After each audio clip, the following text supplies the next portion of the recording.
इसलिए धर्म का प्रथम लक्षण बताया गया धृति, यानी कि धैर्य। और हमारे राघव जी कैसे धैर्यवान हैं।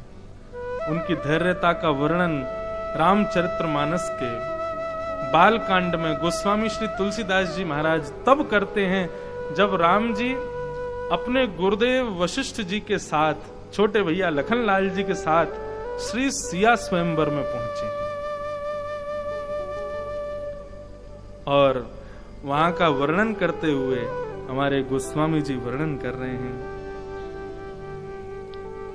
दीप दीप के भूपति नाना, दीप दीप के भूपति नाना, आए सुनी हम जोपन उठाना, आए। मानस की चौपाइयां हैं, सब लोग संग गाइएगा। देव धनुज धरी मनुज शरीरा, देव धनुज धरी मनुज शरीरा, विपुल वीर आए रणधीरा, विपुल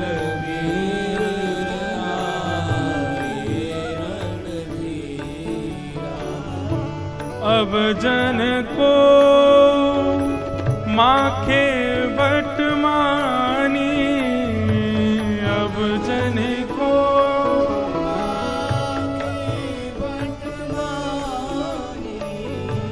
वीर महीन महीन जानी, वीर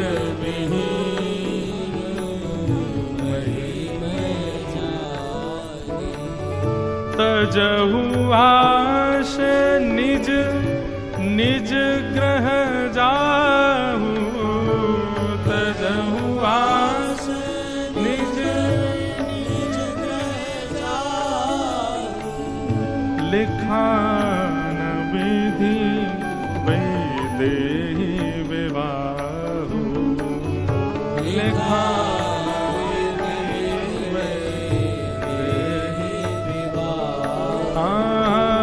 लिखान विधि वैदेही विवाहु, लिखान विधि वैदेही विवाहु।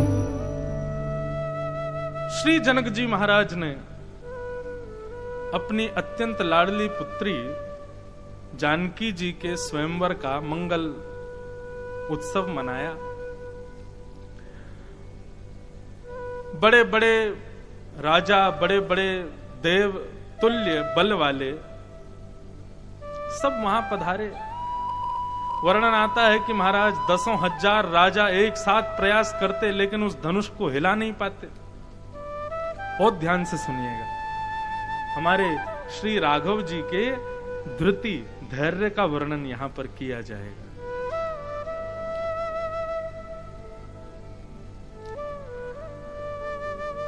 इतना सुंदर भाव है कि भैया एक धनुष और उसको उठाने के लिए 10,000 राजा एक साथ प्रयास करते थे, तो सोचो धनुष कितना बड़ा होगा। 10,000 राजा तो मतलब 2-2 भुजाएं, तो भुजाएं कितनी हो गई? 20,000। और फिर वो धनुष रखा होगा, वो एरिया कितना बड़ा होगा, कैसे संभव है? और उसके बारे में भी प्रसंग आता है कि जानकी जी बचपन में जब खेलती थी तो खेल खेल में जानकी जी की गेंद यदि उस धनुष के पास चली जाती या जहां वो धनुष रखा था उसके नीचे पहुंच जाती, तो जानकी जी ऐसे धनुष उठा करके अपनी गेंद निकाल लेती थी एक ही भुजा से। और यहाँ बड़े बड़े राजा जो देवतुल्य बल वाले हैं, 10,000 राजा एक साथ प्रयास कर रहे हैं, फिर भी धनुष को हिला नहीं पा रहे। तो हमारे भारत के ऋषि मुनि ब्रह्मवेत्ता और जो निरंतर इन सब भावों को देखते रहते हैं, उनका ऐसा भाव है, बोले भैया देखो सबकी अपनी अपनी मति है, सब कोई कह रहा है 10,000 राजा एक संग उठा रहे हैं, लेकिन एक महापुरुष का बड़ा सुंदर भाव बोले भैया ऐसा कहो कि एक दिन में 10,000 राजा प्रयास करते थे उठाने का, लेकिन फिर भी नहीं उठा पाते थे। दिनों तक स्वयंवर चला था और नित्य जनक जी को आश रहती थी आज कोई उठा ले, लेकिन कोई तस से मस ना कर सका। जब हार गए, देखते देखते सब जनकपुर के लोग भी निराश हो गए, हताश हो गए। आज जनक जी महाराज कहते हैं भैया अब मुझे पता चल गया कि इस पृथ्वी पर कोई बलवान बचा नहीं है। आप सब लोग आ तो गए यहां पर, लेकिन आप सबके भाव देख करके, स्थिति देख करके हम समझ चुके हैं कि पृथ्वी पर अब कोई बलवान नहीं बचा।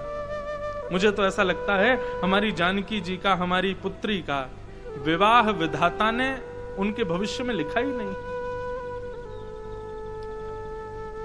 इस प्रकार की बात कह रहे थे। वहीं पर वशिष्ठ जी बैठे हैं, बगल में राम जी बैठे थे और राम जी के बगल में लखनलाल जी बैठे हैं।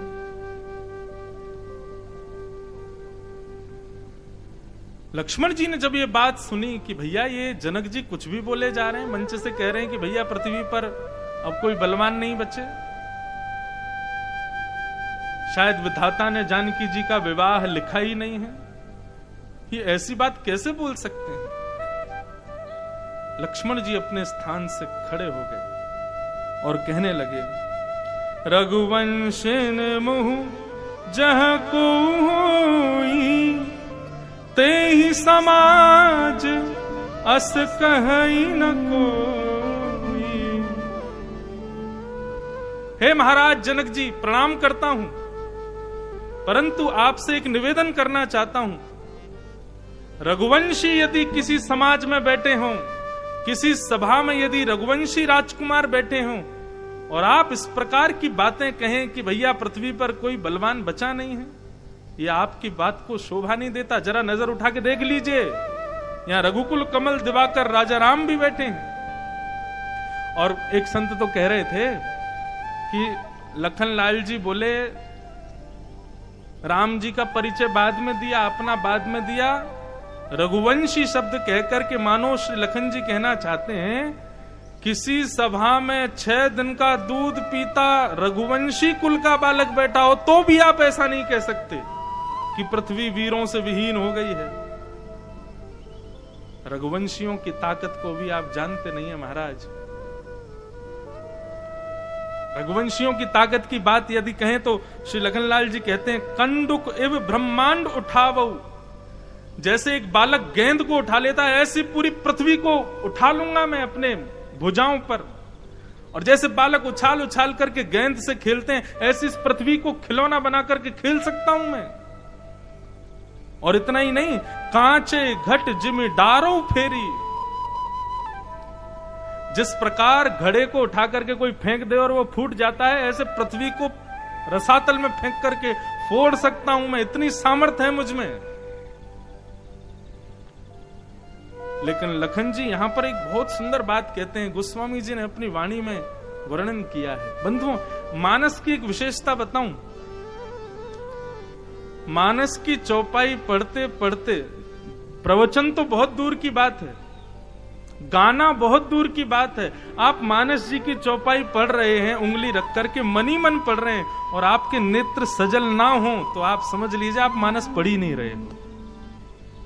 मानस की विशेषता है।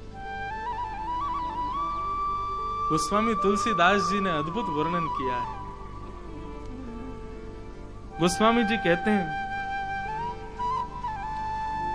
तोरो छत्र दंड जिमी तब प्रताप बलनाथ,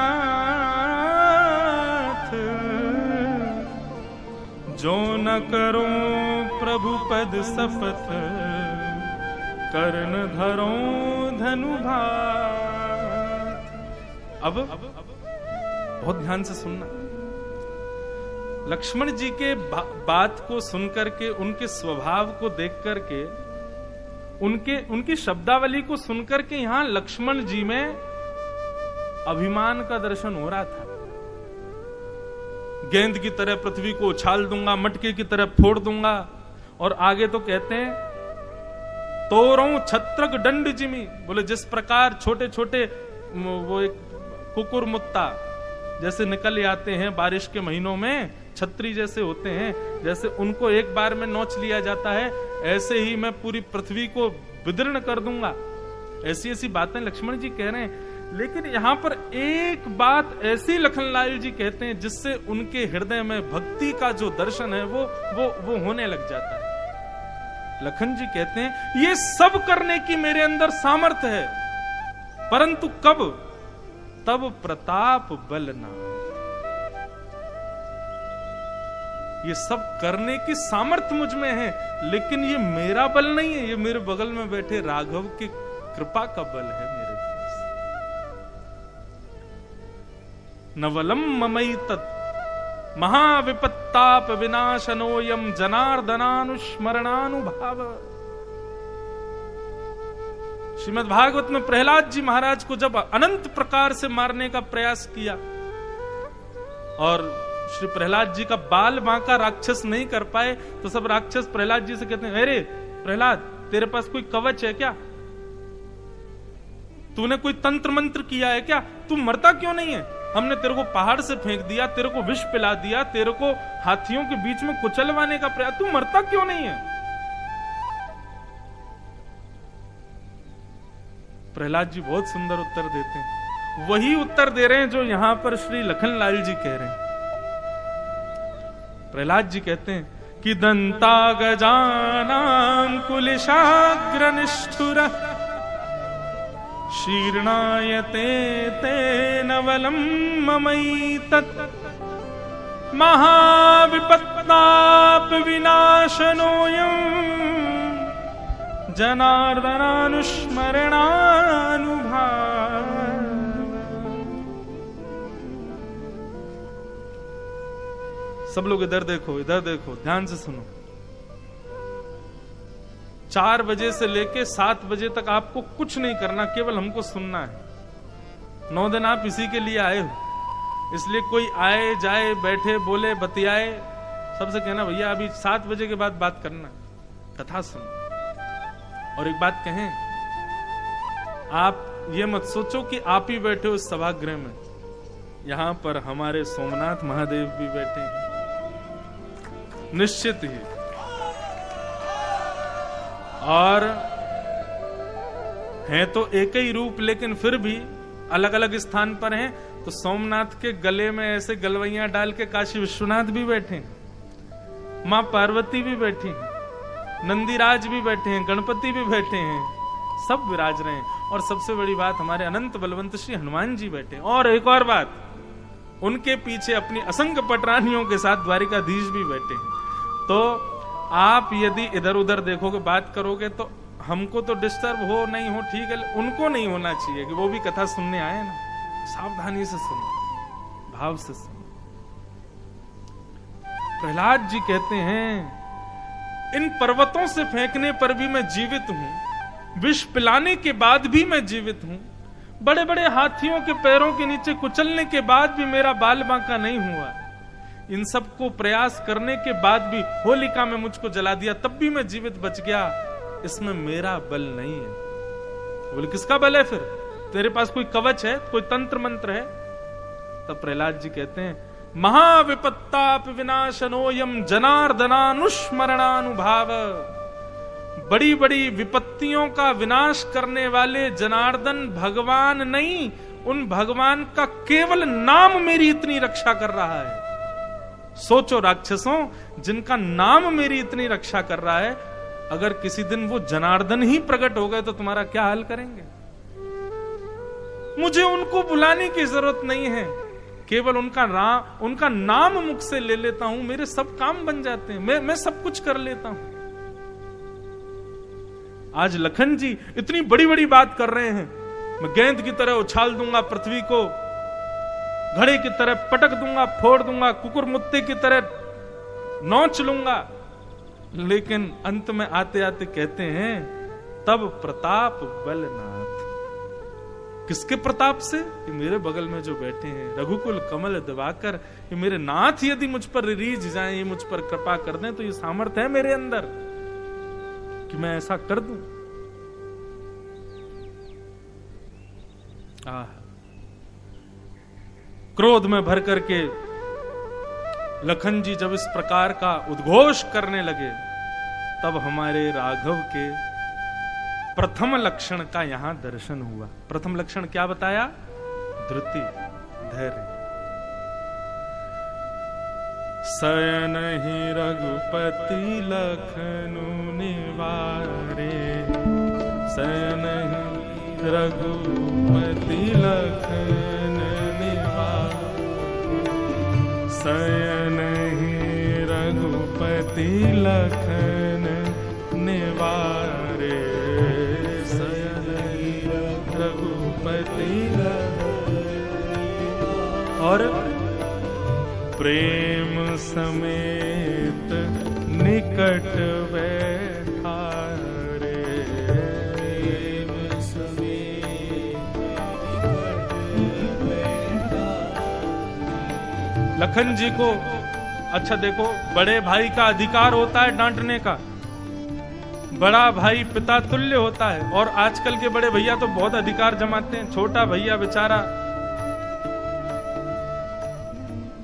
1-2 साल बड़े भैया, 4 साल बड़े भैया हों तो आफत है। कई जगह जुड़वा भैया होते हैं, वो 1 मिनट बड़े भी होते हैं तो भी छोटे भैया पे बड़ा हक जमाते हैं। तेरे से बड़ा हूं, पाँव छू मेरे लिए महाराज थप्पड़ पीछे ही घूमते रहते हैं। लेकिन हमारे राघव जी का शील स्वभाव देखो,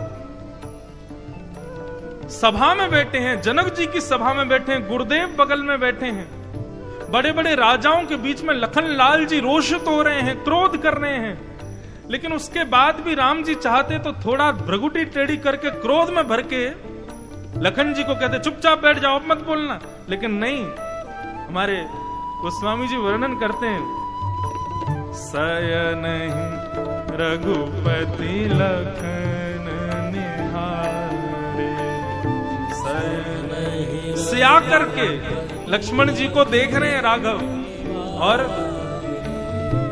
प्रेम समेत निकट बैठा रे, प्रेम समेत निकट बैठा रे। पुचकार करके, सहला करके, जैसे पुचकार करके माता पिता बालक को स्नेह देते हैं, ऐसे हमारे राघव पुचकार करके लखन जी को, अरे लखन जी क्रोध नहीं करते, बैठ जा। तभी लखन जी बोले, हमारे राघव का तो बड़ा धैर्यवंत स्वभाव है, हमको तो बैठा दिया, अब आज्ञा का पालन तो हम करेंगे, लेकिन ये सभा अब यहाँ स्तब्ध तो रहनी नहीं चाहिए। तो लखन जी ने धीरे से इशारा किया गुरुदेव को, बोले अब आप ही कुछ करिए, आगे की सभा आप संभालो। तब विश्वामित्र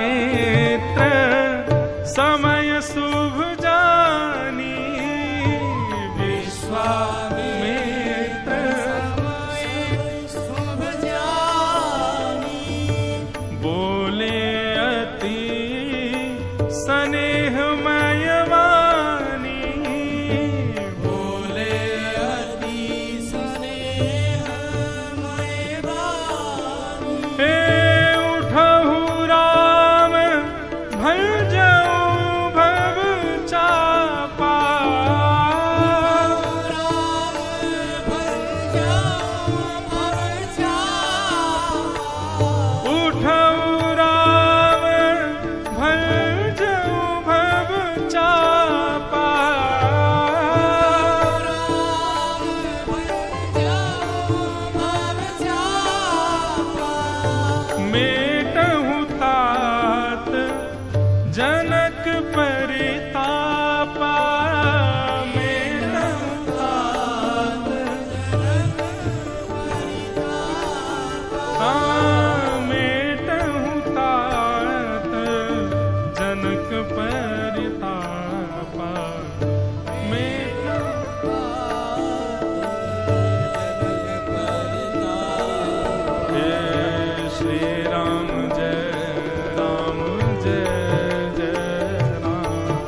विषय पर चर्चा कर रहे हैं हम?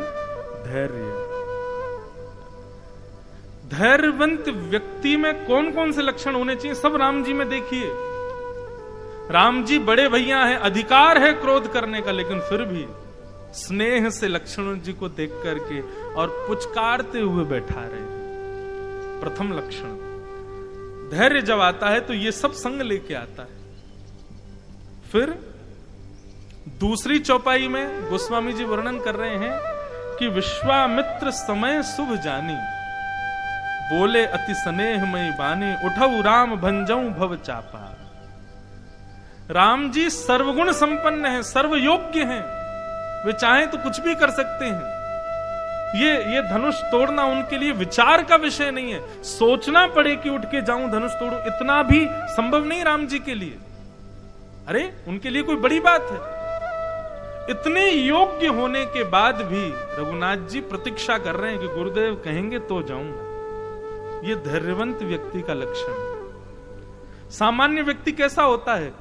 योग्यताएं आ जाती हैं तो सबसे पहले अपनी योग्यताओं को कोई नहीं पूछ रहा फिर भी बताता है। अभी आगे आएगा, जब परशुराम जी आते हैं तो परशुराम जी अपना योग बल बताते हैं। मैंने इतने क्षत्रियों को मार दिया, मैंने इतनी बार युद्ध किए, यों किए। तब लक्ष्मण जी उनसे कहते हैं, बहुत बढ़िया, आप अपने मुंह में मिट्ठू बन रहे हो, अपने मुंह से अपनी बड़ाई खुद कर रहे हो। अरे महाराज, ये यश तो कोई और सुनावे तब आनंद आता है, लेकिन आप अपनी प्रशंसा अपनी योग्यताओं को खुद ही बता रहे हो। चलिए अच्छा है, लेकिन ये धैर्यवंत व्यक्ति का लक्षण नहीं है।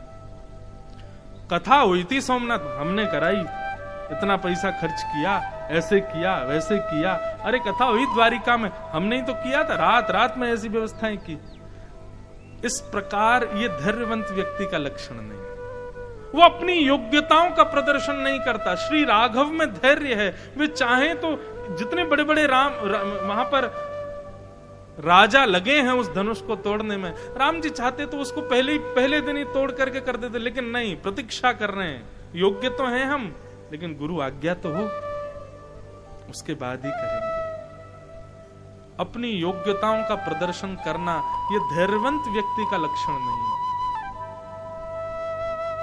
जैसे ही विश्वामित्र जी ने कहा, उठहु राम भंजऊ भव चापा, और एक और बात, राम जी आप उठ करके जाकर के धनुष तोड़ दीजिए। इसलिए नहीं कि राजाओं को आपको दिखाना है कि आप रघुवंशी हो, आप रघुकुल कमल दिवाकर हो, या जनक जी को यह बताना है कि भैया इस पृथ्वी पर वीर हम भी बैठे हैं। इन सब कारणों के लिए धनुष मत तोड़िएगा। बोले किस कारण से? तब कहते मेटहु तात जनक परितापा। जनक जी के हृदय में जो पुत्री के लिए योग्य वर ना मिलने का जो ताप है, उनके हृदय में जो इस बात की वेदना है, उस वेदना को दूर करने के लिए आप धनुष तोड़ दीजिए। अपनी योग्यता मत दिखाइएगा, अपना बल मत दिखाइएगा, आप रघुकुल के हो इसलिए धनुष मत तोड़िए। जनक जी के हृदय को जो वेदना हो रही है कि जानकी के लिए सुयोग वर नहीं मिल रहा है, उस वेदना को दूर करने के लिए आप तोड़िए। कितनी ऊंची बात। नहीं तो गुरुजन भी आजकल ऐसे होते हैं, शिष्यों को कहते हैं सुना दो जरा, हमने तुमको क्या पढ़ाया है। ऐसा भाव नहीं। उस स्थान की मर्यादा, वहां की योग्यता, वहां के भाव को केंद्र में रख करके गुरु भी तो देखिए कैसे। आप गुरु ऐसे होंगे तो चेला तो पहलवान होंगे ही ना। पहलवान मतलब शरीर से नहीं, बुद्धि से, विवेक से। जाओ राघव, जाकर के इस धनुष को तोड़ दीजिए, और जनक जी के हृदय में जो जानकी के विवाह के लिए योग्य वर ना मिलने की जो वेदना हो रही है, उसको दूर कीजिए। उदित उदय गिरि मंच पर रघुवर वाल पतंग। गोस्वामी जी की वाणी को प्रणाम करने का मन करता है। उदित उदय गिरि मंच पर रघुवर वाल पतंग, विकसे संत सरोज सब हर्षे लोचन भृंग। गोस्वामी जी कहते हैं जैसे ही गुरुदेव ने आज्ञा की है, इतने में ही रघुकुल कमल दिवाकर कमल स्वरूप श्री राघव जी का, सूर्य स्वरूप श्री राघव जी का उदित हुए, उदयमान हुए। राघव सूर्य है, सूर्यवंशी राजा है। जैसे ही राम जी खड़े हुए, मानो ऐसा लगा कि पूरी जनकपुर की सभा, जो कि अयोग्यता के अंधकार से अंधेरी हो चुकी थी, राम जी के उत्पन्न होते ही, राम जी के खड़े होते ही ऐसा लगा मानो सूर्य प्रकट हो गया हो। और उस सूर्य को देख करके उस सभा में बैठे हुए सुंदर सुंदर संत रूपी कमल खिल उठे। और इतना ही नहीं, उन संतों के नेत्र रूपी पराग से बिंदु छलकने लगे, मानो नेत्र रूपी भौरे मचलने लगे। आह, कैसी शोभा होगी राम जी की। सहज ही चले सकल जग स्वामी। आहा, गुरुदेव की आज्ञा मान करके सहज अवस्था में जगत के स्वामी जगन्नाथ श्री राघवेंद्र सरकार अपने अपने स्थान से उठ करके धनुष की ओर जा रहे हैं। मत मंजुवर कुंजर गान, जैसे मानो एक मतवाला हाथी कमल के वन को देख करके उसकी ओर मदमस्त होता हुआ जाता है, ऐसे राम जी चल करके जा रहे हैं। एक एक चाल, एक एक भाव, एक एक स्थिति राघव की वहां की सभा के चित्त को, वृत्ति को, उनके समस्त भावों को हरण कर रही है।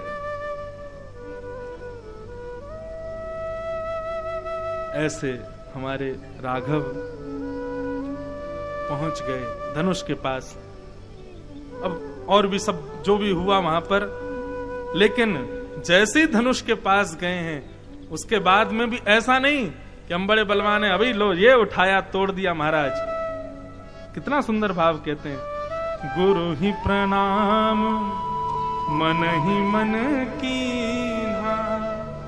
गुरुदेव दूर बैठे हैं तो क्या करें, मन में ही गुरुदेव के श्री चरण कमलों का स्मरण करके राम जी वहीं उनको प्रणाम करते हैं।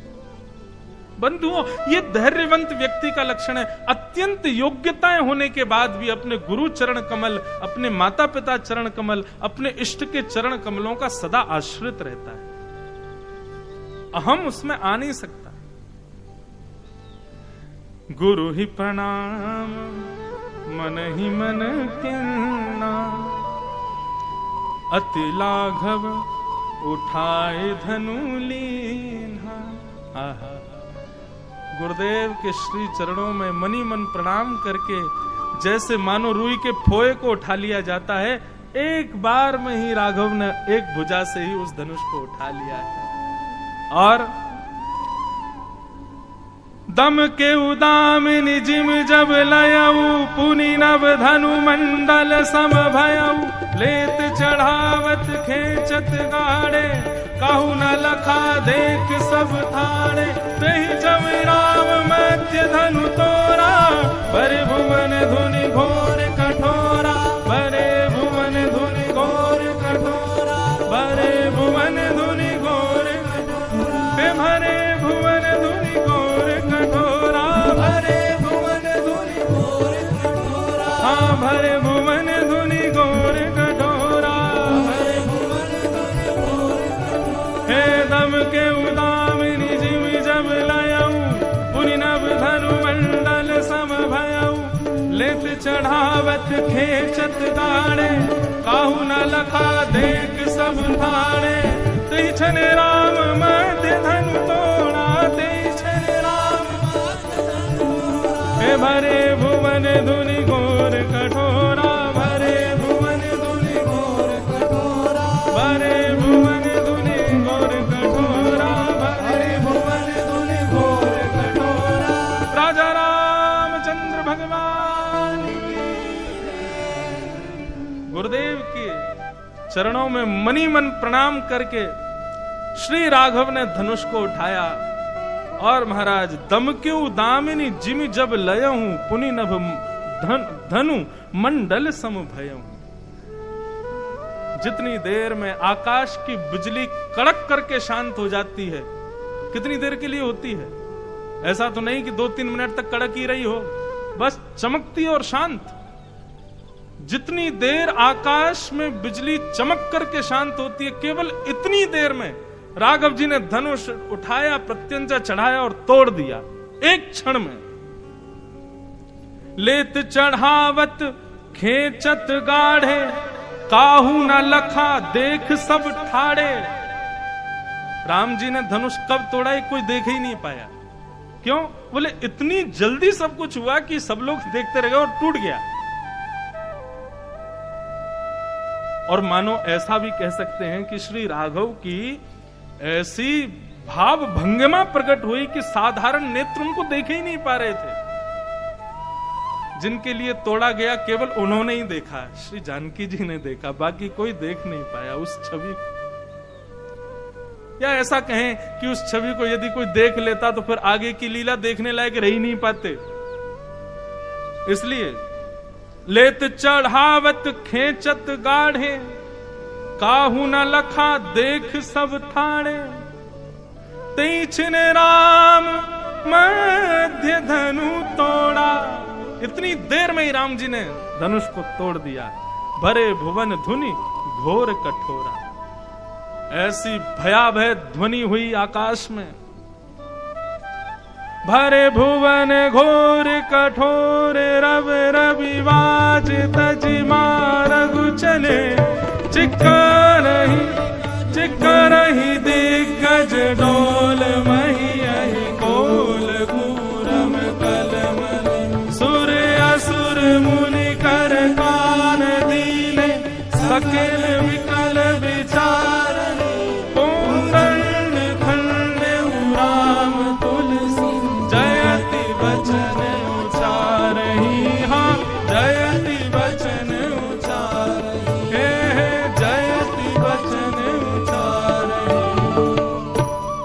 ऐसी ध्वनि प्रकट हुई धनुष भंजन से कि महाराज आकाश में बैठे हुए देवता भी अपने कान दबाने लगे।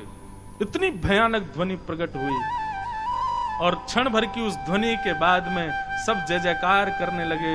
श्री राघव की जय हो, हमारे रघुकुल कमल दिवाकर की जय हो।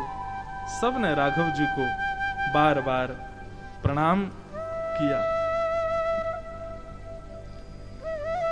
अब उसके बाद में जो भी लीलाएं हुई हों,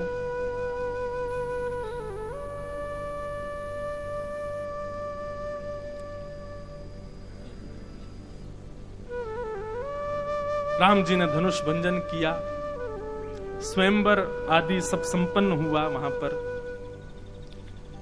इतने में ही वहां पर आगमन हुआ किनका? श्री परशुराम जी का। परशुराम जी पधारे। परशुराम जी ने देखा कि भैया एक धनुष टूटा पड़ा है और सामने चारों तरफ राजा महाराजा सब बैठे हैं। जनक जी ऊपर मंच पर बैठे हुए हैं। ते अवसर सुनी सेव धनु भंगा, आयहु भृगुकुल कमल पतंगा। इतने में ही भृगुकुल कमल दिवाकर श्री परशुराम जी का आगमन हुआ। अब देखो यहां पर एक बात कहते हैं, यहां पर भृगुकुल कमल पतंगा और वो रघुकुल कमल पतंगा, दोनों को पतंगा कहा गया है।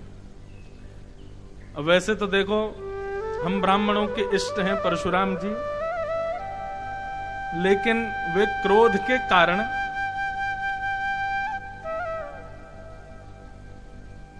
कैसे सूर्य की उपमा उनको दी गई है और राम जी को कौन से सूर्य की उपमा दी गई है? तो राम जी तो वह सूर्य हैं जो सर्वप्रिय हैं। सर्वप्रिय सूर्य होता है प्रातः काल का सूर्य। उदयमान प्रातः काल के सूर्य जो होते हैं वो सर्वप्रिय होते, सबको अच्छे लगते हैं। लेकिन मध्य दिवस के 12-1 बजे के जो सूर्य होते हैं, जो तापड़ा पूरी पृथ्वी को 50 डिग्री सेल्सियस तापमान में तपा देते हैं, उन सूर्य के उद्गम होते ही सब लोग एसी चला के कमरान में बैठ जाते हैं जाके। तो हैं तो दोनों ही सूर्य, लेकिन हमारे राम जी सुबह सुबह भोर वाले सूर्य हैं और परशुराम जी जो हैं थोड़े से तपन में ही रहते हैं, तो ये मध्य वाले सूर्य हैं। इनके आते क्या हुआ, आहा, पितु समेत कही कही निज नामा, लगे करन सब दंड प्रणामा।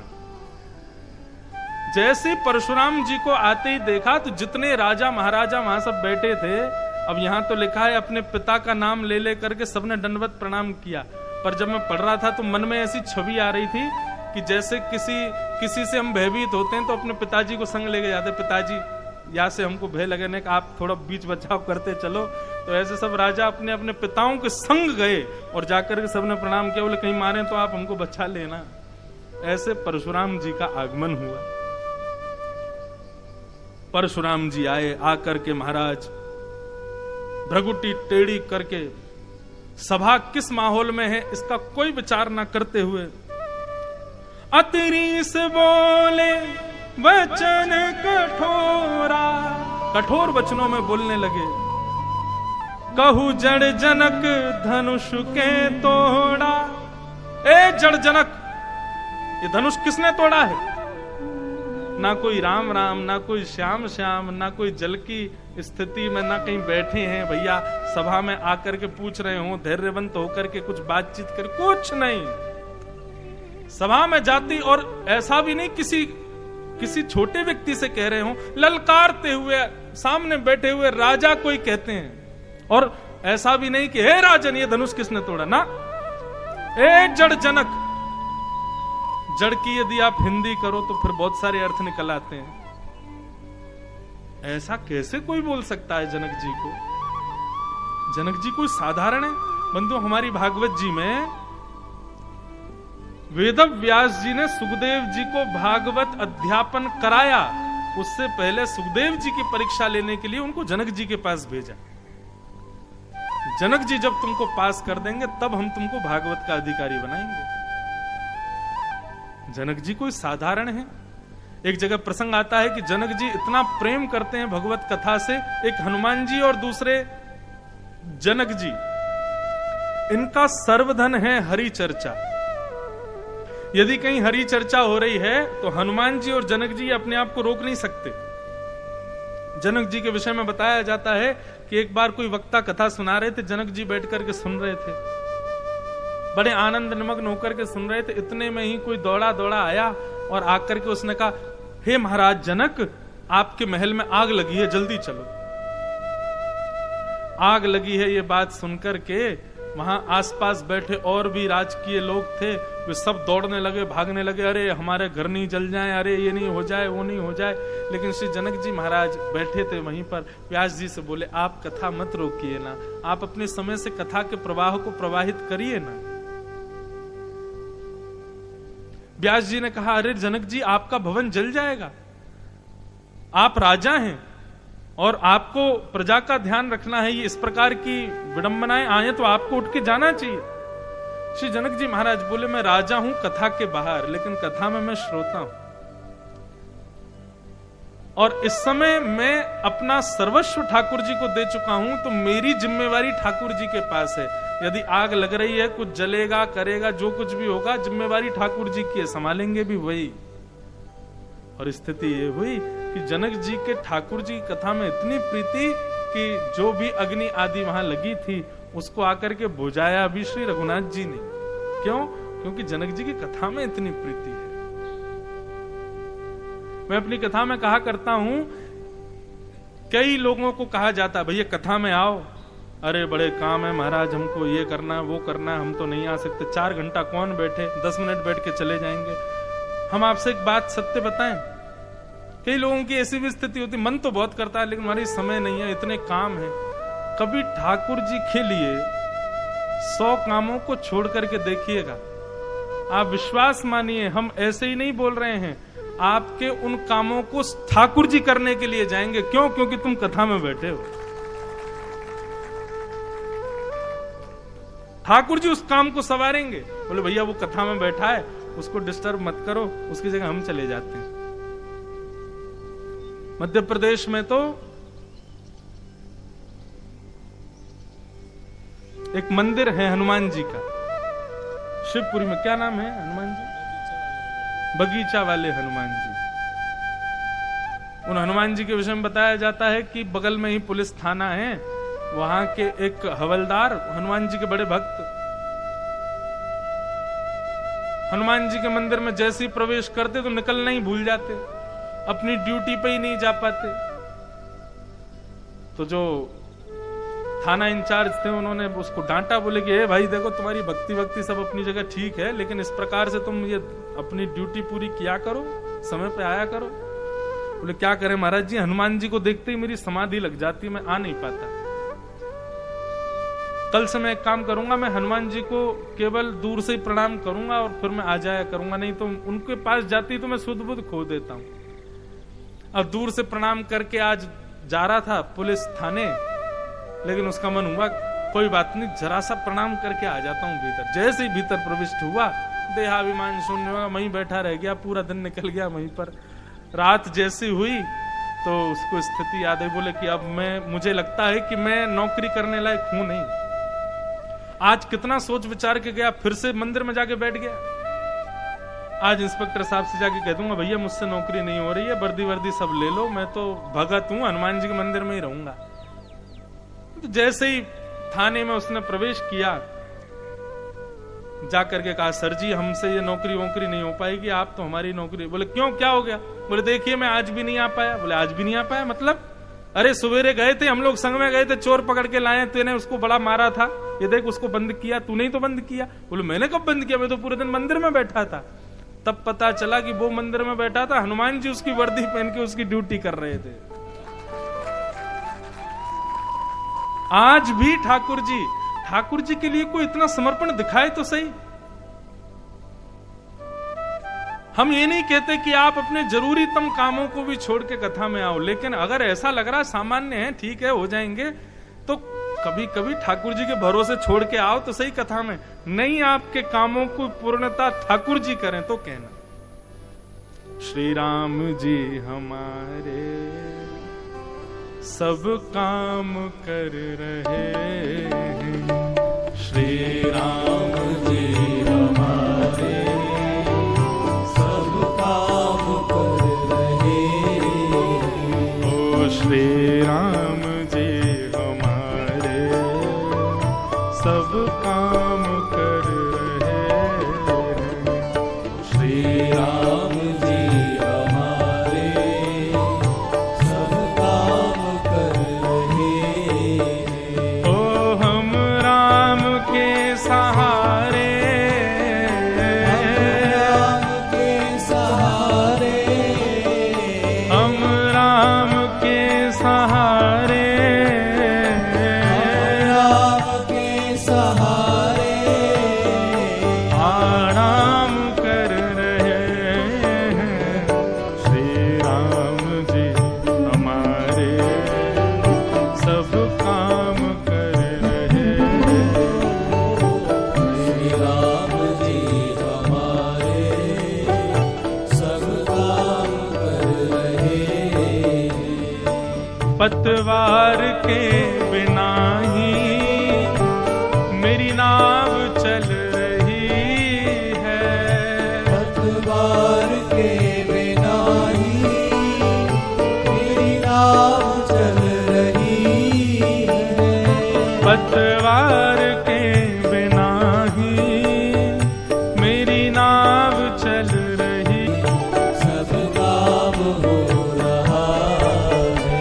ओ श्री राम जी हमारे सब काम कर रहे हैं, श्री राम जी हमारे सब काम कर रहे हैं। ओ हम राम के सहारे,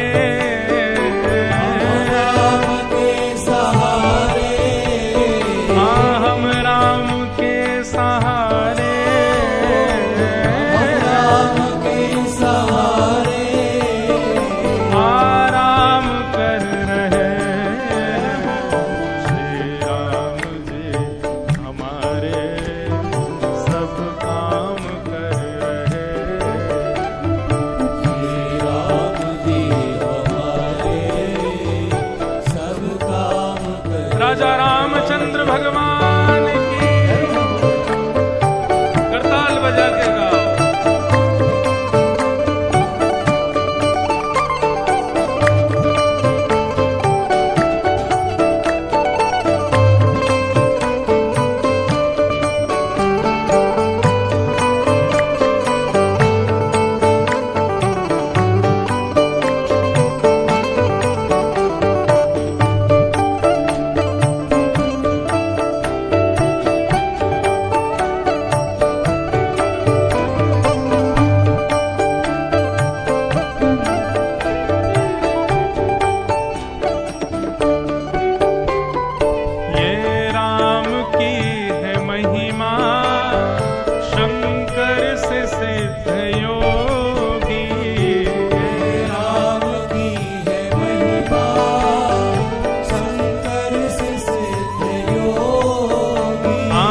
से सिद्ध योगी, राम की है महिमा, शंकर से सिद्ध योगी। क्या कर रहे हैं?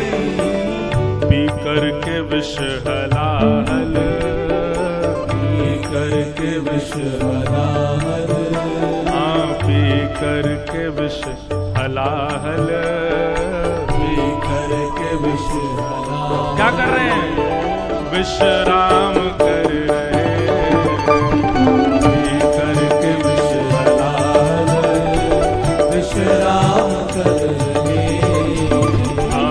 पी करके विष हलाहल, विश्राम कर रहे, पी करके विष हलाहल, विश्राम कर रहे।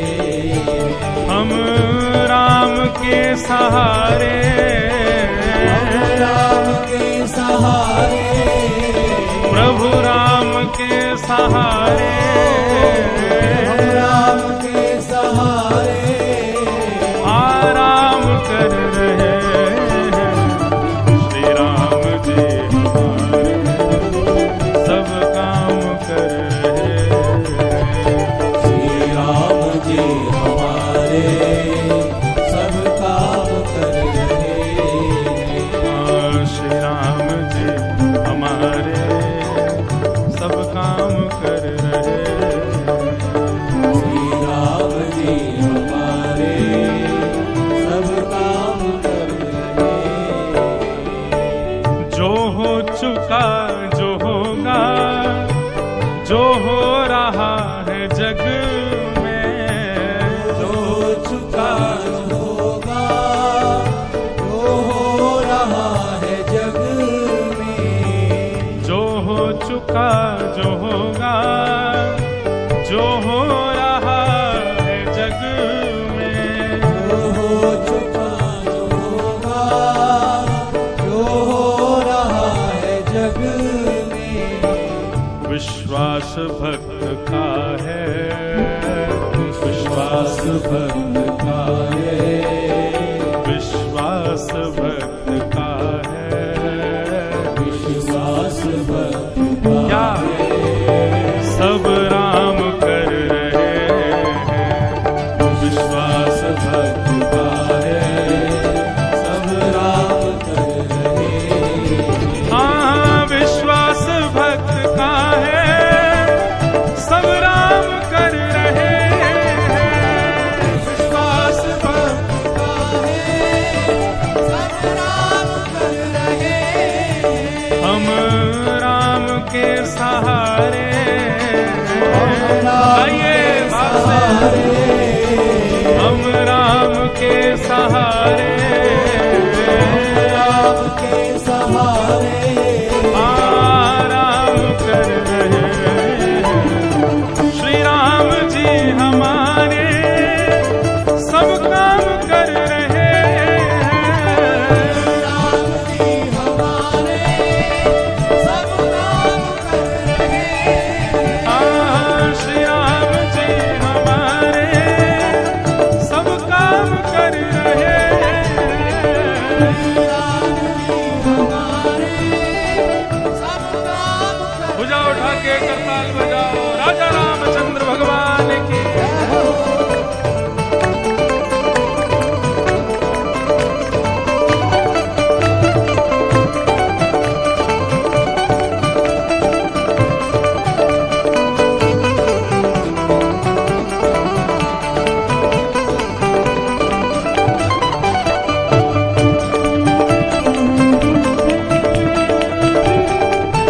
हर हर महादेव।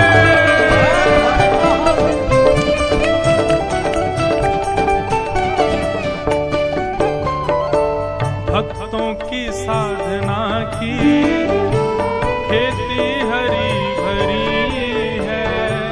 भक्तों की साधना की खेती हरी भरी है। हाँ, भक्तों की साधना की खेती हरी भरी है। भक्तों की साधना की खेती हरी भरी और है।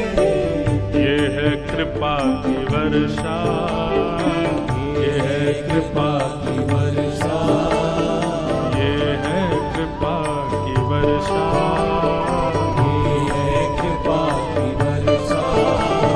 हम सब भीतर रहे, ये है कृपा की वर्षा, हम सब भीतर रहे। ये है कृपा की वर्षा, हम सब भीतर रहे। ये है कृपा की वर्षा, हम सब भीतर रहे। ओ हम राम के सहारे, राम के सहारे, हम राम के सहारे, राम के सहारे। आराम कर रहे। श्री राम जी हमारे सब काम कर रहे। श्री राम जी हमारे सब काम कर रहे। हे श्री राम जय जय राम, श्री राम जय जय राम, श्री राम जय जय राम, श्री राम जय जय राम, हे श्री राम जय जय राम, श्री राम जय जय राम, हे श्री राम जय जय राम,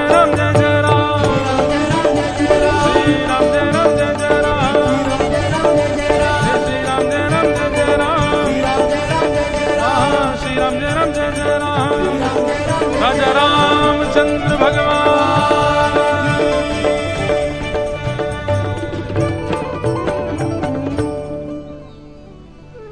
तो ये विषय किस लिए उठा कि कभी कभी ठाकुर जी के लिए यदि 100 काम भी छोड़े जाएं कथा के लिए, तो उसमें कोई दिक्कत वाली बात नहीं है। निश्चित मानिए आपका जो रुका हुआ काम है, जिसको आप सोच रहे हैं आप ही पूर्ण करोगे, लेकिन कथा के होने से आप वो पूर्ण नहीं हो पाएगा, तो ऐसा विचार मत करो। कथा को समय दो, राघव आपके उस काम को संवारेंगे। प्रधानता हमने कथा को दी। आपको पता है एक श्लोक हनुमान जी के लिए बड़ा बड़ा प्रसिद्ध रूप से कहा जाता है, यत्र यत्र रघुनाथ कीर्तनम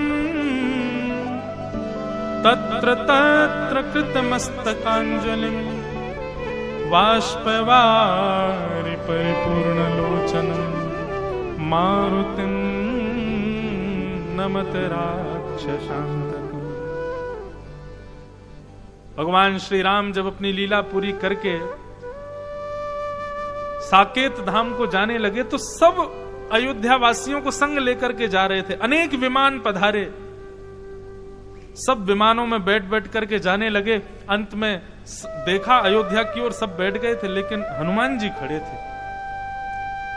राम जी बोले, हनुमान जी विराजो, चलने का समय हो गया। हनुमान जी बोले, नाथ आपके साकेत में सर्व सुख है, सब कुछ है, लेकिन मुझे कहीं से पता चला कि वहां पर कथा नहीं होती। साकेत में कथा होती है? राम जी बोले, भैया वहां हम साक्षात बैठे मिलेंगे तुमको, तो फिर वहां कथा की क्या आवश्यकता है? जिन राम के गुण चर्चाओं को तुम लोगों से सुनते हो कथाओं में जाकर के, वहां श्रोता होते हैं, वक्ता होते हैं, मैं तो नहीं होता। लेकिन साकेत में तुम्हें साक्षात दिखूंगा सामने, तो वहां कथा की क्या आवश्यकता है? हनुमान जी बोले, भगवान आप सन्मुख होते हो ना तो केवल 2 आंखों को दिखाई देते हो, लेकिन जब हम कथा में होते हैं ना तो आप रोम रोम को दिखाई देते हो, आप रोम रोम का स्पर्श करते हो। नाथ यदि आपके साकेत में मुझे कथा नहीं मिलेगी तो क्षमा करें, मैं साकेत नहीं जा पाऊंगा। आपकी कथा यदि इस पृथ्वी पर है तो भले ही लाखों दुर्गुण यहां पर हों, लेकिन मैं फिर भी रहूंगा। इसीलिए चारों युग परताप तुम्हारा। चारों युगों में हनुमान जी रहते हैं। कलयुग में भी क्यों रह रहे हैं? बोले केवल और केवल हरि चर्चा कथा सुनने के लिए। मैं तो कहा करता हूं लोगों से, भैया हनुमान जी पर चोला चढ़ाओगे शायद उतनी खुशी उनको ना होती हो, हनुमान जी का 1.25 मन लड्डू का भोग लगाओगे शायद इतने प्रसन्न वो ना होते हो, सुंदरकांड हनुमान चालीसा तो रोज ही सुनते हैं, तो बेचारे सुन सुन के अब आदी हो गए होंगे। हनुमान जी कब प्रसन्न होते हैं? जब सन्मुख बैठ करके कोई श्री राम चर्चामृत उनको सुनावे, मंगल में रघुनाथ जी के मंगल चरित्रों को सुनावे, तब हनुमान जी प्रसन्न होते हैं। उनकी प्रसन्नता कथा में प्रभु चरित्र सुनवे को रसिया। गोस्वामी तुलसीदास जी ने ऐसा नहीं कहा सवा मन लड्डू को रसिया। गोस्वामी जी कहते हैं प्रभु चरित्र सुनवे को रसिया, सिंदूर चोला को रसिया, ऐसा नहीं, प्रभु चरित्र सुनवे को रसिया। वो सुनाओ हनुमान जी को, तब वो प्रसन्न होते हैं। तो ये प्रसंग हम क्यों कर रहे हैं कि भाई जनक जी साधारण व्यक्ति थोड़े ही हैं, इतने बड़े भक्त हैं जनक जी, राजा हैं, चक्रवर्ती सम्राट हैं, वो सब अपनी जगह स्थिर, उनका स्थिति जो भी होगी, लेकिन श्री जनक जी एक भक्त भी हैं और विशिष्ट भक्त हैं। और उनके लिए परशुराम जी कह रहे हैं कहु जड़ जनक धनुष के तोड़ा। ए जड़ जनक, ये धनुष किसने तोड़ा? मन में एक भाव आया, बहुत ध्यान से सुनिएगा। परशुराम जी जैसे ज्ञानी जिनको भगवत अवतार हम मानते हैं, वो इस प्रकार का गलती नहीं कर सकते। बंधुओं, कभी कभी गुरुजन, गुणीजन, ज्ञानीजन और माता पिता, ये जो श्रेष्ठ जन होते हैं ना, ये व्यक्ति की स्थिति को परखने के लिए कई बार एक अभिनय करते हैं, क्रोध का अभिनय समझते हैं, नाटक करते हैं क्रोध का, ताकि पता चले कि इसमें सहनशीलता है कि नहीं, इसमें सहन शक्ति है कि नहीं। जैसे छोटे बालक को कई बार गलती करने पर उसके माता पिता क्या करते हैं, उसके गाल पर एक हाथ रख दे, दूसरे हाथ पे ऐसे मारते हैं। मारो, मारते नहीं है, लेकिन उसको ऐसे धमकाते हैं, ऐसे डराते हैं, ताकि वो जो अपराध उसके अंदर आ गया है वो ना करे। उसको भय दिलाने के लिए या उसकी स्थिति परखने के लिए कई बार गुणीजन, गुरुजन परखते हैं। मानो ऐसा लग रहा है कि भैया बड़ा सुना है, जनक जी बड़ी कथा सुनते हैं, बड़ी संतों को प्रणाम करते हैं, श्रेष्ठ जनों के संग रहते हैं, गुणी जनों के बीच में बैठते हैं। तो परशुराम जी बोले आचार विचार में समय व्यर्थ ना करते हुए, हालचाल पूछने में व्यर्थ ना कर, सीधे पहले परखा ही जाए कि ये वास्तव में सत्संगी है कि नहीं। इसलिए परशुराम जी आते ही रोष में भर करके बोले कहु जड़ जनक धनुष के तोड़ा। ए जड़ जनक, धनुष किसने तोड़ा? परखने के लिए, समझने के लिए, देखने के लिए कि श्री जनक जी शीलवान है कि नहीं। या फिर एक बात अगर अभी के प्रसंग में जोड़नी हो तो ऐसा भी कह सकते हैं, परशुराम जी जानते हैं कि ये जो राम जी हैं ये धैर्यता की मूर्ति है, इनके अंदर तो बड़ा धैर्य है, लेकिन इनके ससुर जी धैर्यवान है कि नहीं ये तो देख लें पहले। इसलिए जड़ संबोधित करके बुलाया।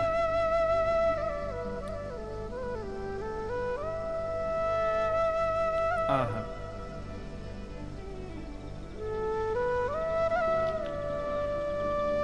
किसने तोड़ा ये धनुष? पूछने लगे। तब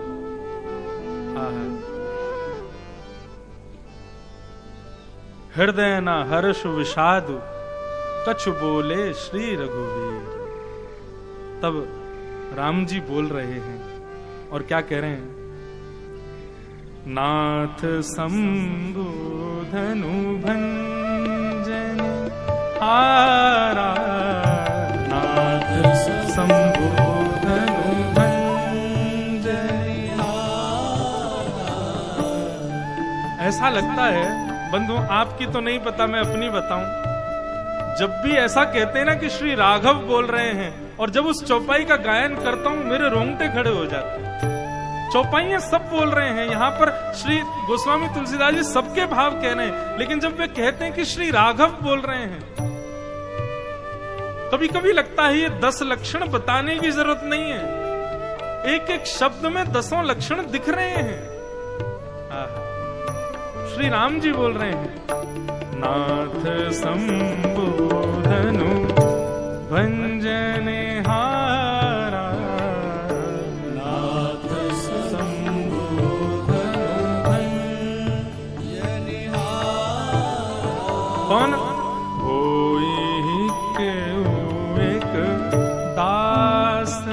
हारा, कोई के एक दास तुम्हारा। हे नाथ, आप पूछ रहे हैं कि इस धनुष को किसने तोड़ा? हे नाथ, आपके सामने खड़ा हुआ आपके श्री चरण कमलों का ये दास, मेरे से ही अपराध हुआ है, मैंने ही तोड़ा है इस धनुष को। कहीं पर भी ऐसा भाव प्रकट नहीं हो रहा है कि भैया ये रघुकुल कमल दिवाकर हैं, ये चक्रवर्ती सम्राट राजा दशरथ के पुत्र हैं, अहम शून्य। बंधुओं, अभी अभी एक प्रसंग याद आया। प्रभु श्री राम जब गुरुकुल पढ़ करके लौट रहे थे, चारों भाई, तो सबसे आगे हाथी पर बैठ करके चल रहे थे गुरुदेव वशिष्ठ। वापस आ रहे हैं अयोध्या। उनके पीछे स्वर्ण रजित और मणियों से मंडित एक रथ, उस पर विराजमान चक्रवर्ती सम्राट राजा दशरथ, और सबसे पीछे एक बड़ा रथ है जिसमें चारों भाई बैठे। गाजे बाजे बज रहे हैं महाराज, बड़ा सुंदर वर्णन है। राघव पधार रहे हैं वापस, सावधान सावधान घोष किया जा रहा है। तब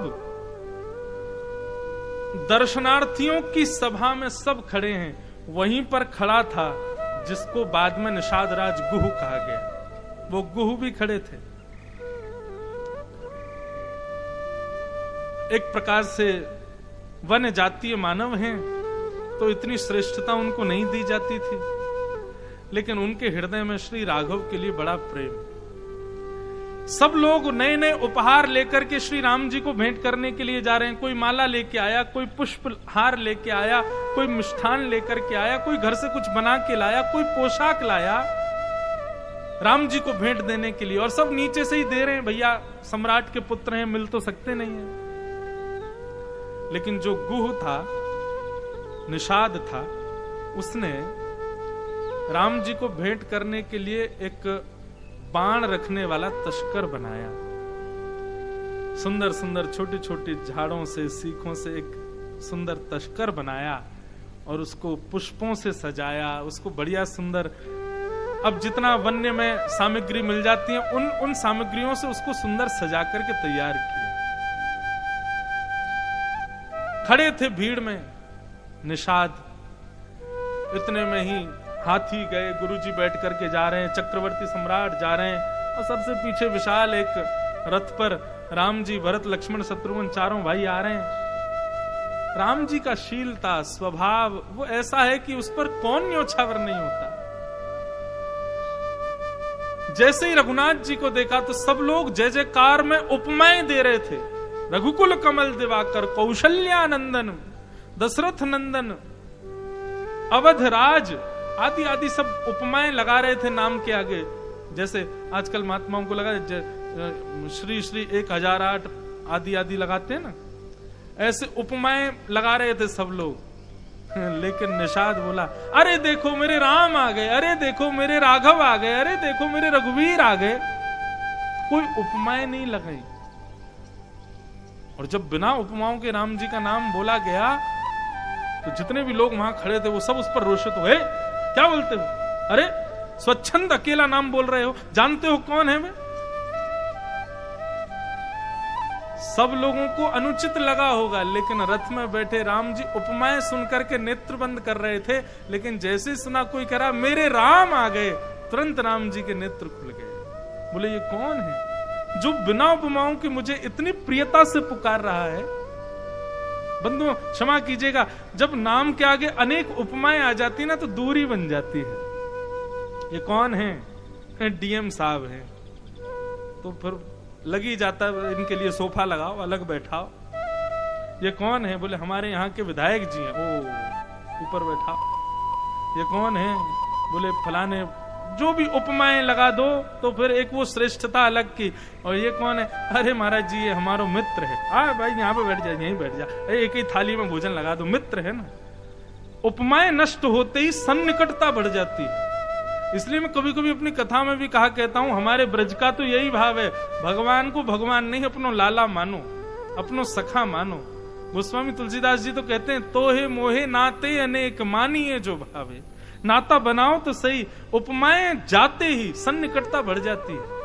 निषाद का यही भाव था। ये सब उपमाएं दे रहे हैं, मतलब दूरी है राम जी से, लेकिन मेरे राम, इससे बड़ी उपमा क्या दूं कि मेरे हृदय के राम हैं। इससे बड़ी उपमा और क्या दूं मैं? जैसे ही सुना मेरे राम शब्द सुनते ही राम जी ने उसकी ओर देखा।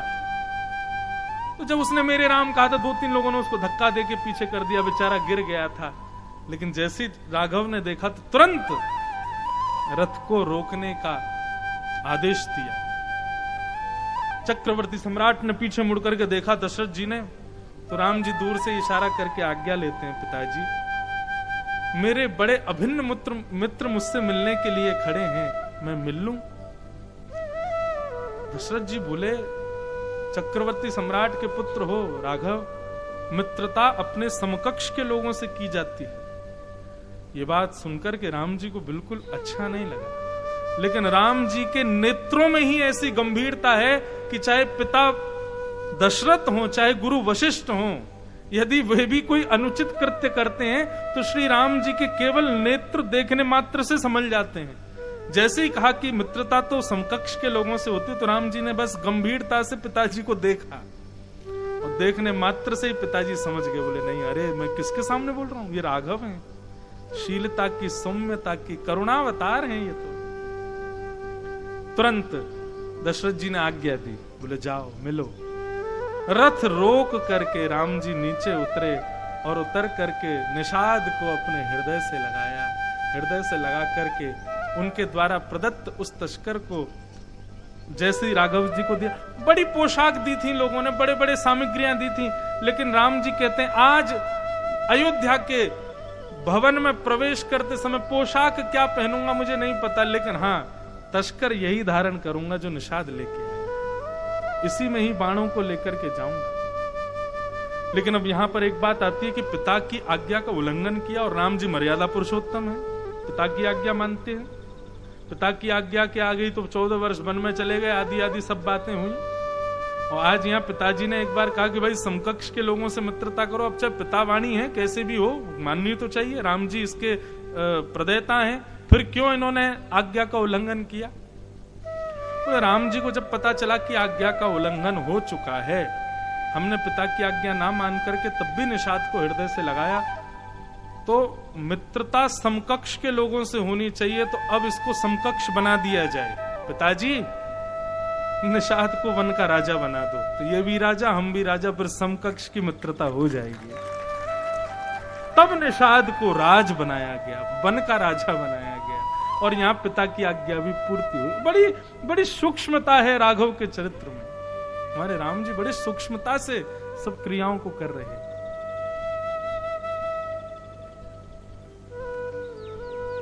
कहां तक कहें, हम धृति को केंद्र में लेकर के चल रहे हैं, धैर्य, लेकिन श्री राम जी की जब चर्चा करते हैं तो शीलता, प्रेम, करुणा सब प्रकट हो जाती है। धृति तो नाथ संबोधनि भंजनिहारा, होई केहू एक दास तुम्हारा। नाथ एक दास है आपका जिसने इस धनुष को तोड़ा है। परशुराम जी तो लाल ताते खड़े थे। परशुराम जी बोलने लगे, सेवक बताते हो अपने आप को दास बनाते हो, लेकिन दास बताते हो, दासों जैसा कृत्य तो किया नहीं, कृत्य कर रहे हो शत्रुओं जैसा, और अपने आप को बता रहे हो दास। अब महाराज जैसे ही देखा कि ये राम जी पर बरस रहे हैं, तो पीछे खड़े लखनलाल जी कहां चुप रहते। राम जी तो चुपचाप मौन सुन रहे हैं, धैर्यता है। लेकिन लखन जी हमारे पीछे खड़े खड़े बोले, बहुधनु ही तोरे लड़काई। अरे ऐसे धनुष तो हमने बालकाल में ना जाने कितने तोड़ दिए, तब तो कोई आया नहीं रोकने के लिए। बचपन में हमने, रघुनाथ जी ने, हमारे 2 भैया और हैं, हमने मिलके ना जाने कितने धनुष तोड़े होंगे। आज तक कोई हमको ऐसे समझाने तो नहीं आया, आपका बड़ा ममता है इस धनुष के प्रति, क्यों इतनी ममता कर रहे हो? इतने में ही महाराज अपने फरसे को दिखाने लगे। परशुराम जी, ए बालक, इसको साधारण धनुष बोलता है, साक्षात शंभू का धनुष है, साक्षात महादेव का धनुष है।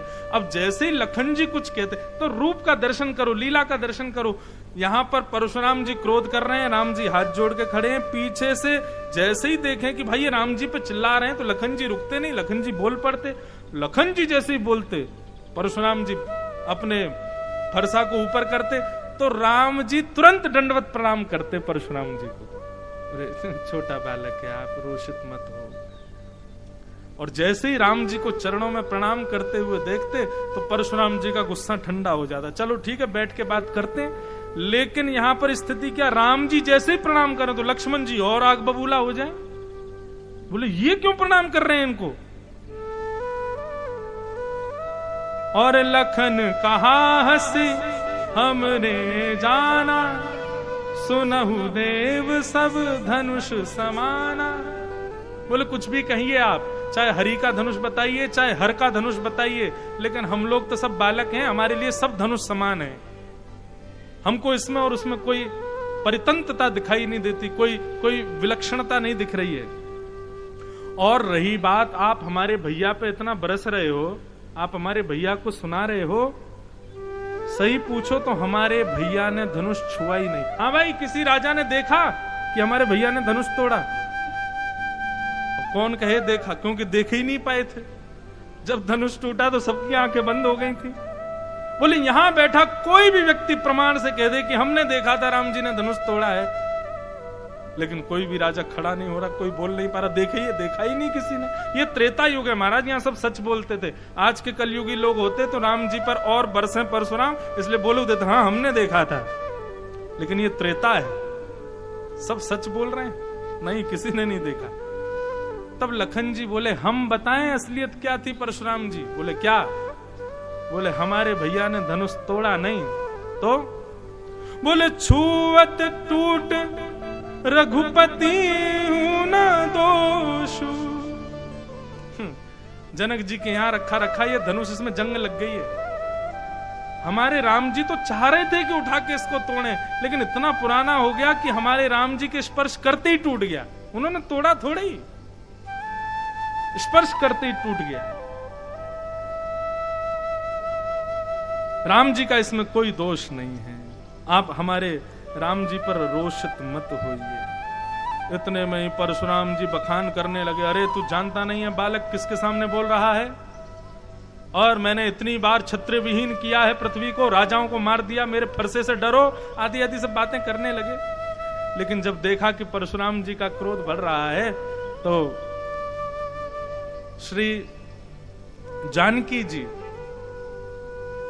राघव से नेत्रों में इशारा करती हैं कि ये इतना सुंदर दिवस है हमारे लिए, आज आपने स्वीकार किया, लेकिन ये बीच में परशुराम जी और लखनलाल जी की ये लड़ाई से ये सब खीर में नमक मिलने जैसा काम हो रहा है। राम जी तुरंत लखन जी के आगे आते हैं और कहते हैं बड़ी सुंदर बात, ये सीखने योग्य बात है, प्रत्येक भाव सीखने योग्य है।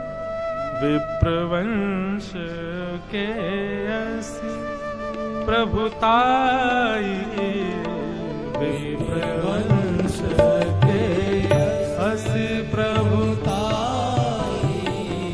उभय होई जो तुम ही डराई, उभय होई जो तुम ही डराई। आहा सुनि मृदु गूढ़ वचन रघुपति के, सुन रघुगूढ़ वचन रघुपति के, सुनि मृदु गूढ़ वचन रघुपति के, सुन रघुगूढ़ वचन रघुपति के, उधरे पटल पर सुधर मति के,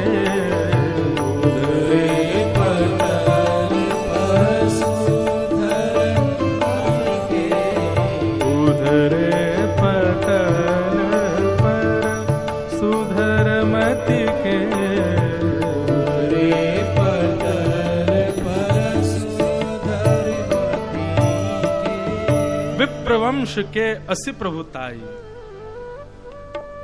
अभय होई जे तुम्हें डराए। बहुत ऊंची बात यहां पर श्री राघव कह रहे हैं। वे कहते हैं कि भैया संसार से निडर रहो लेकिन ब्राह्मण से डरो, और ब्राह्मण से डरने में ही आपकी भलाई है। इस बात को यहां पर किस रूप में आप लेंगे? ये बात भागवत में भी कही गई है। और भागवत में कब कही गई? जड़ भरत रहुगण संवाद। जब जड़ भरत जी के सामने रघुगण अपने वैदुष्य का वर्णन करता है, अपने प्रताप का वर्णन करता है, तब भरत जी के द्वारा दिए ज्ञान को सुनकर के रघुगण राजा चरणों में गिर के क्या कहते हैं कि मुझे इंद्र के वज्र से डर नहीं लगता, मुझे शंकर जी के त्रिशूल से डर नहीं लगता, मुझे यमराज के दंड से डर नहीं लगता, लेकिन कोई ब्राह्मण क्रोधित हो जाए इससे मुझे बहुत डर लगता है। महाराज आप नाराज मत होइए। बंधुओं, जितने पुण्य हैं, जितने हमारे सत्कर्म हैं और जितने पापों को हम विनाश कर चुके हैं, यदि किसी ब्राह्मण को हम रोषित कर देते हैं या ब्राह्मण का अपराध अपमान कर देते हैं, तो आपके द्वारा किए गए गंगा स्नान से धुले हुए पाप भी पुनर्जीवित हो जाते हैं, आपके द्वारा किए गए पुण्य भी नष्ट हो जाते हैं। इसलिए भैया कभी भी किसी ब्राह्मण को कोपित मत करो। यहां पर राघव स्वयं कह रहे हैं कि ब्राह्मणों से डरने में तो हमारी भलाई है, ब्राह्मणों के सदा नीचे झुक करके रहने में तो हमारा सुख है। इस बात को सुनकर के सुनि मृदु गुण वचन रघुपति के, श्री राघव जी के सुंदर भाव को सुनकर के परशुराम जी का क्रोध थोड़ा शांत होने लगा। इतने में ही बोलते बोलते श्री राघव जी इशारे बोल रहे थे, तभी राम जी के गले में जो पटका है, पीला पटका, वो थोड़ा सा एक तरफ से जैसे ही हटा, इतने में ही भृगुपाद चिन्ह का वक्ष पर दर्शन श्री परशुराम जी को हुआ। और जैसे ही भृगुपाद चिन्ह का दर्शन किया, परशुराम जी बोले, हैं नारायण, ये साक्षात नारायण है। और जैसे ये भाव आया कि साक्षात नारायण है, श्री परशुराम जी का जो धनुष था, जो कि नारायण का ही प्रदत्त है, वो तुरंत परशुराम जी के हाथ से निकल करके श्री राम जी से जाकर के लग गया। परशुराम जी समझ गए भैया ये कोई और नहीं है, साक्षात हमारे रघुनंदन श्री राम नारायण ही पधारे। जय रघुवंश वन जवन भानु, परशुराम जी स्तुति गा रहे हैं। जय रघुवंश वन जवन भानु, जय रघुवंश वन जवन भानु, गहन दनुज कुल दहन कृशानु, दहन दनुज कुल दहन कृशानु, जय सुर विप्र धेनु हितकारी, जय सुर विप्र धेनु हितकारी, जय सुर विप्र धेनु हितकारी, जय सुर विप्र धेनु हितकारी, जय मद मोह को ब्रह्महारी, जय मद मोह को ब्रह्महारी, हाँ जय मद मोह को ब्रह्महारी। जय मद मोह को ब्रह्महारी। ये श्री राघव की धैर्यता है। हमारी स्थिति क्या होती है? हमारे कुल पर, हमारी योग्यताओं पर यदि कोई आक्षेप करे तो हम उसको किसी हद तक ले जाने की सोचते हैं, लेकिन श्री राम जी के सन्मुख खड़े होकर के परशुराम जी अनंत बातें करते हैं, अनंत प्रकार के दोष गुणों की चर्चा करते हैं, लेकिन राघव उसके बाद भी कितनी बड़ी बात कहते हैं, विप्रवंश के असि प्रभुताई, अभय होई जो तुम्हें डराई। विप्र वंश से डरना और बाकी सबसे निडर रहना, इसी में हमारी योग्यता। आपसे तो डरने में भी, आपसे तो हारने में भी हमारी भलाई है नाथ, क्योंकि आप ब्राह्मण कुलभूषण हो। ये राम जी की धैर्यता का ही तो दर्शन है यहाँ पर। और इसी धैर्यता को देख करके श्री परशुराम जी पिघल गए। ऐसी परशुराम रूपी ज्वाला जिसको देख करके सूर्य भी एक बार को छुप जाते हैं, वो परशुराम जी केवल और केवल श्री राघव की धैर्यवंतता पर रीझ गए और चरणों में बैठ करके प्रणाम करने लगे। जय जय जय उद्घोष करके राघव जी को खूब मंगलाशासन किया परशुराम जी ने। ये हमारे राम जी का प्रथम गुण है। क्या है? धैर्यता। धर्म का पहला लक्षण क्या है? धैर्य, धृति। यही हमारे राघव का प्रथम लक्षण है। हम ये सोचे ही रहे थे कि हम सोचे 10 लक्षण आज ही सुना देंगे, लेकिन अभी तो एक ही लक्षण भयो है, अभी तो एक ही लक्षण की चर्चा हुई है और ये समय पूर्णता पे ही आ गया। तो अब एक नए तरीके से करते हैं कि प्रत्येक दिन एक लक्षण राम जी के और बाकी जो चरित्र हम लोग ले रहे हैं उनको लेकर के आगे के कथन को हम लोग कहेंगे। तो प्रथम धैर्य। अब कल जो राम जी का गुण हम सुनेंगे वो है क्षमा, और क्षमा के गुण में जो लीला प्रसंग आएगी उसको सुनेंगे, और साथ ही फिर कल लक्ष्मण जी की भक्ति की प्रधानता को केंद्र में लेकर के चर्चा हम लोग करेंगे। आइए 2 क्षण हरिनाम राम नाम संकीर्तन करते हुए आज के मंगल भाव को विश्राम देते हैं। श्री राम जय राम जय जय राम, श्री राम जय राम जय जय राम, श्री राम जय राम जय जय राम। मंगल भाव से गाओ।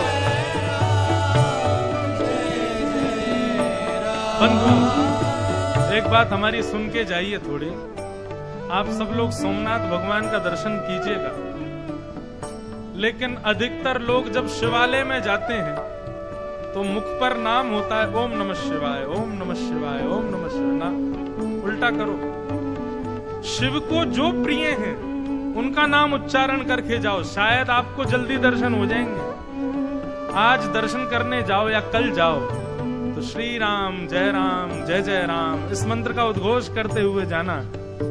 आप विश्वास मानिए, ओम नमः शिवाय का पाठ करते हुए दर्शनार्थी जा रहे होंगे तो वे दर्शनार्थी शिव को देख रहे होंगे, लेकिन आप श्री राम जय राम करते हुए जाओगे तो उन हजारों की भीड़ में इस सुंदर श्रावण मास में शंकर जी आपको देखेंगे। वाह। नमः पार्वती पतये हर हर महादेव। गाइए। हे श्री राम जय जय राम,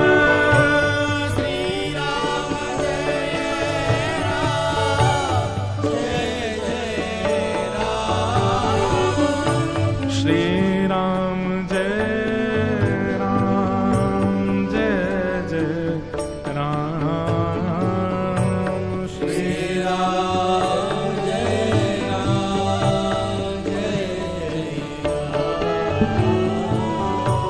कौशल्या के प्यारे राम, कौशल्या के प्यारे राम, दशरथ राज दुलारे